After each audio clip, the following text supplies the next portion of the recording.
Imaginez ceci.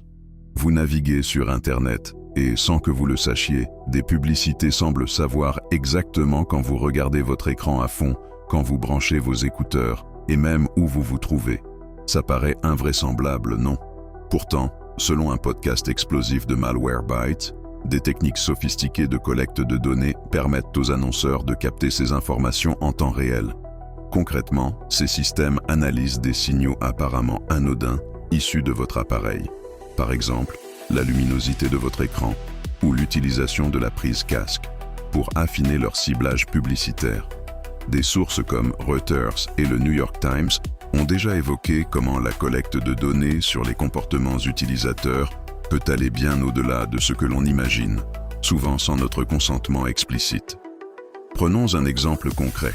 Imaginez qu'un annonceur sache que vous baissez la luminosité de votre écran en soirée. Il peut alors vous proposer des publicités pour des produits qui s'accordent avec votre environnement. Un niveau de personnalisation extrême qui flirte avec la limite de la vie privée. Des experts en cybersécurité, cités par la BBC, nous mettent en garde contre l'expansion de ces pratiques qui posent d'importantes questions sur la transparence et le contrôle des données personnelles. Ce podcast met également en lumière les innovations techniques derrière cette collecte de données. Grâce à des algorithmes avancés, même des signaux techniques mineurs sont exploités pour créer des profils ultra précis.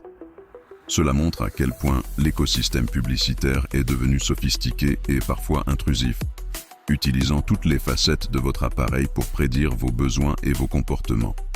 Alors que certains saluent cette hyper-personnalisation comme une avancée pour l'efficacité publicitaire, d'autres soulignent le risque d'une surveillance numérique omniprésente. Ce débat, qui divise les experts et les institutions, nous oblige à réfléchir aux limites éthiques de l'exploitation des données personnelles. En conclusion, la manière dont les publicités collectent et exploitent des informations apparemment insignifiantes révèle une réalité alarmante. Notre vie numérique est minutieusement scrutée, souvent sans que nous en soyons conscients. Pour en savoir plus sur ce phénomène et explorer les implications de cette hyper-personnalisation des annonces, consultez le podcast complet sur Malwarebytes et croisez ces informations avec les analyses de sources reconnues. Le futur du ciblage publicitaire est là, et il remet en question notre droit à la vie privée comme jamais auparavant.